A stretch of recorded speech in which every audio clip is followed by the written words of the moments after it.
हमारा चिंतन गीता अध्याय 8 श्लोक 4 और 5 पे चल रहा है।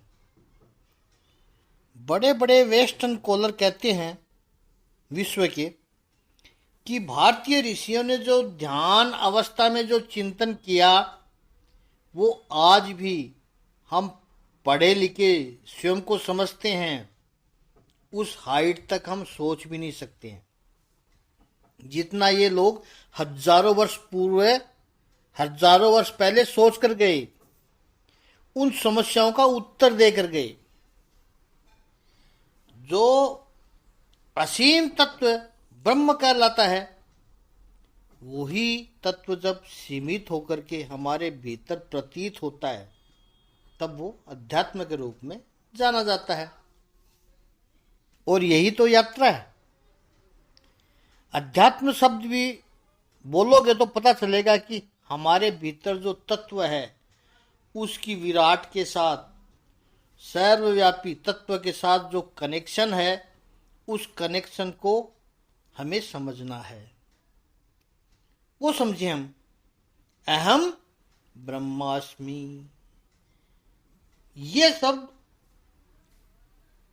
उस उच्च भूमिका से कहे हुए शब्द है, उस अवस्था से उस हाइट से कहे हुए शब्द है और वही धर्म की यात्रा है। तो स्वभावो अध्यात्म मुच्यते, ये सब ही अध्यात्म है। अपरिच्छिन्न ब्रह्म जब परिच्छिन्न हो जाता है, तर्क में इन दिव्य अनुभूतियों को न दफनाए, शरीर में बैठकर शरीर को अपना मानने वाला तत्व कौन सा है उसको ढूंढने का, समझने का जो शास्त्र है वो अध्यात्म शास्त्र है। स्वभावो अध्यात्म मुच्यते।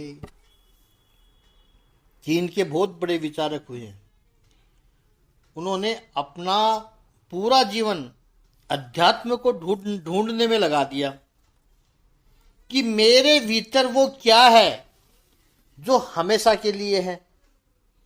बाहर की सब चीजें बदलती रहती है, वस्त्र बदलते रहते हैं, हमारे लाइक्स एंड डिसलाइक्स बदलते रहते हैं, शरीर बदलता रहता है, फिर भी वो क्या है जो मेरे भीतर है और बदलता नहीं है। जो मेरे भीतर है उसके द्वारा मुझे मैंपन की अनुभूति होती है, फिर भी वो मेरा बनाया हुआ नहीं है, उससे हम बने हैं ये कह सकते हैं। हमने उसको बनाया नहीं है, उसको मुझे समझना है। जो सबका सृजन करता है लेकिन जो स्वयं अनक्रिएटेड है उसका सृजन किसी ने नहीं किया। कृत्रिमता के सभी आवरणों को उतार कर शुद्ध विशुद्ध जो स्व है उसको पाने का जो शास्त्र है वो अध्यात्म है। स्वभावो अध्यात्म मुच्यते। ये कैसे कर सकते हैं? तो अध्यात्म के मुख्य 3 आधार हैं। ये 3 बातें नहीं होंगी तो फिर कोई अध्यात्म को समझ ही नहीं पाएगा। वो 3 बातें क्या है? श्रद्धा, समझ और स्नेह। सबसे पहली बात तो व्यक्ति में श्रद्धा होनी चाहिए, वो परम तत्व है। अब कोई व्यक्ति कहे कि सब कुछ गड़बड़ घोटाला हो रहा है, फिर ऐसा व्यक्ति अध्यात्म के कमरे में चरण रखने का अधिकारी भी नहीं है। वो श्रद्धा होनी चाहिए। सच पूछो तो भगवान को भगवान श्रद्धा ही बनाती है। शिल्पी जो है वो तो पत्थर को एक आकार देता है, लेकिन हमारी श्रद्धा उस आकार को भगवान बनाती है। मनुष्य मनुष्य के संबंधों में भी यदि श्रद्धा न हो तो संबंध टिकेगा नहीं। माता बहना जो मुझे भोजन बना के देती है वो मेरे लिए अच्छे से अच्छा भोजन बना रही है, श्रद्धा है। किसी भी तत्व को जो प्रबल करती है, जैसे एक कन्या किसी युवक का हाथ पकड़ के निकलती है, तो वो श्रद्धा है कि ये मुझे संभाल लेगा, हम दोनों एक दूसरे के बनकर रहेंगे, एक दूसरे के जीवन को सुखी, आनंदित, सफल, सार्थक बनाएंगे। ये श्रद्धा है। अब वेस्टर्न वर्ड्स में खास है, अब ये सारी समस्या यहाँ भी आने लगी है, अपने यहाँ भी। ये लोग बड़ी बड़ी उम्र हो जाती है, 28, 30, 35 साल तक ब्याह ही नहीं करते हैं। घर में बुजुर्गों को चिंता होने लगती है। उसे कहते देख भाई, अच्छी बिरादरी से रिश्ता आया है, या कन्या होगी तो उसके लिए कोई युवक की बात आई है, अच्छा प्रपोजल है, वो कहेगा नहीं, नहीं देखना, मुझे पसंद नहीं है। अब वो तो समय रहा नहीं कि जबरदस्ती से बिठाकर शादी कर दो, और फिर कुछ समय के बाद कहेंगे अब ब्याह करना ही नहीं है। क्यों नहीं करना भाई? जब उनको टटोल कर पूछा जाए तो कहते हैं पता नहीं सुखी होंगे कि नहीं होंगे। और कभी कभी रिलेशनशिप होती है 2 महीने, 4 महीने, 6 महीने की, फिर कहते हैं लेट्स बी गुड फ्रेंड्स। क्योंकि गुड फ्रेंड्स रहोगे तब तक चिंता नहीं है, लेकिन उस फ्रेंड्स जोन से जब बाहर निकले या तो उससे अधिक कुछ सोचने लगे तो उनके हाथ पैर कांपने लग जाते हैं। Am I prepare to take this responsibility, डर लगता है उनको। और केवल सामने वाला बुरा है ऐसा नहीं है, दोनों ऑनेस्ट है। इसलिए नहीं कि सामने वाला खराब है, कभी कभी तो ऐसा लगता है कि सामने वाला इतना अच्छा है कि मैं वैसा हो सकूंगा कि नहीं, ऐसा भी देखा जाता है। कुछ युवतियां कहती है कि he is so nice and that cares me, वो इतना अच्छा है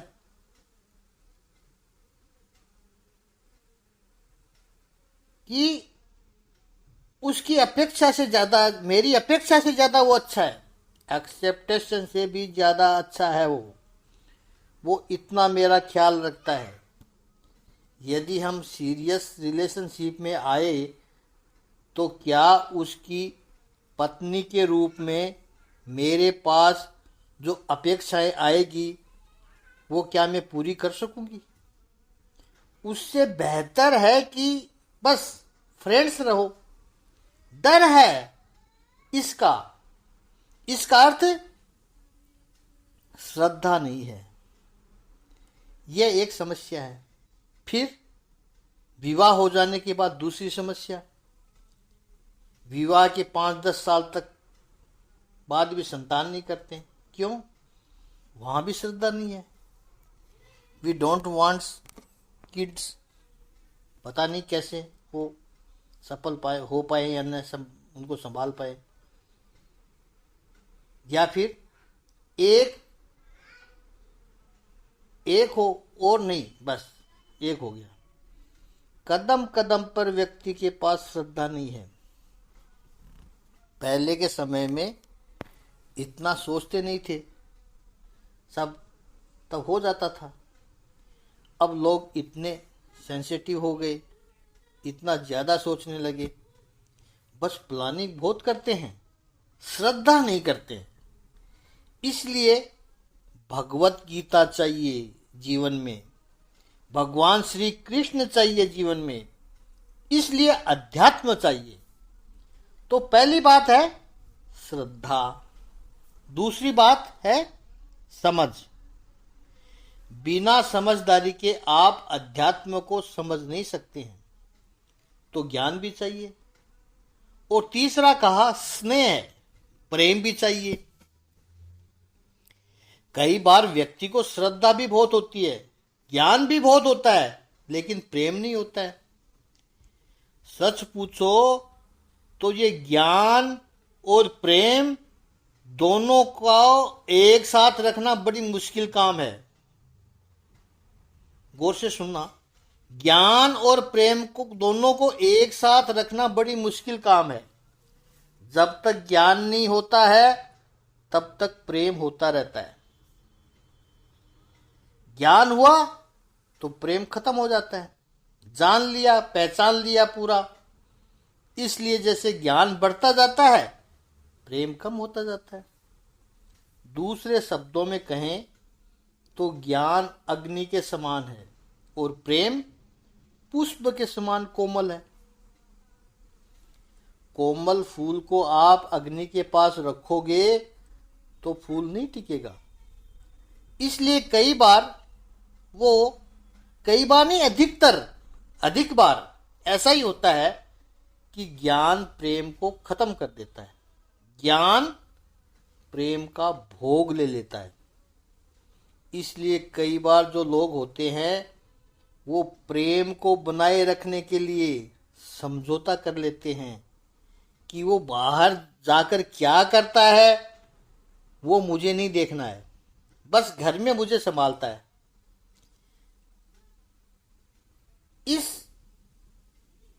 इससे ज्ञान से मत पूछो ज्यादा। ज्ञान नहीं होगा तो प्रेम बना रहेगा। उस व्यक्ति की एक एक मिनट का पता चल गया तो फिर प्रेम निकल गया। कहीं ना कहीं कुछ होगा, गड़बड़ तो होती है कहीं ना कहीं सब में ही। और जो बहुत ज्ञान को कुरेदने की कोशिश करते हैं वो प्रेम को खो देते हैं। इसलिए लोग प्रेम को बनाए रखने के लिए ज्ञान के ऊपर पर्दा डाल देते हैं। लेकिन आदर्श स्थिति तो यह है कि ज्ञान भी बढ़े और साथ में प्रेम भी बढ़े, और वो केवल परम तत्व परमात्मा में ही हो सकता है। ईश्वर को जितना अधिक जानते जाते हो, जितना अधिक ज्ञान होते जाता है, उतना उसके प्रति प्रेम बढ़ते जाता है। संसार में ज्ञान और प्रेम इनवर्स प्रोपोर्शन में जाते हैं, उल्टी अनुपात में जाते हैं। लेकिन अध्यात्म में ज्ञान प्रेम दोनों बढ़ते हैं। ईश्वर का जितना ज्ञान हुआ उतना ही प्रेम बढ़ा। इसलिए संसार में भी यदि प्रेम को बढ़ाना है तो श्रद्धा चाहिए, भक्ति चाहिए, अध्यात्म चाहिए। स्वभावो अध्यात्म मुच्यते। वर्षों तक मैंने परमात्मा के साथ, ईश्वर के साथ रूबरू आमने सामने बात की, फिर पता चला कि सामने तो केवल दर्पण था। यह है ब्रह्म और अध्यात्म। अपने को, स्वयं को जो पहचाने वो अध्यात्म है। स्वभावो अध्यात्म मुच्यते। तो अध्यात्म को हमने समझा। अब अर्जुन का तीसरा प्रश्न के ऊपर जाते हैं हम। तीसरा प्रश्न अर्जुन ने पूछा है कि किम कर्म, कर्म क्या है? इसकी व्याख्या परमात्मा ने दी, भूत भावोद भव करो विसर्ग कर्म संगीता। अब इसको सिस्टमेटिकली समझना है, वो कल समझेंगे। हर प्रश्न को हमें सिस्टमेटिकली ही समझना पड़ेगा, तभी चीज सामने आएगी। अध्यात्म को हमने समझ लिया, ब्रह्म को हमने समझ लिया। अब ये तीसरी चीज आई, इसको भी हम कल समझेंगे। ओम श्री सच्चिदानंद भगवान की जय। ओम श्री आनंद कंद भगवान की जय।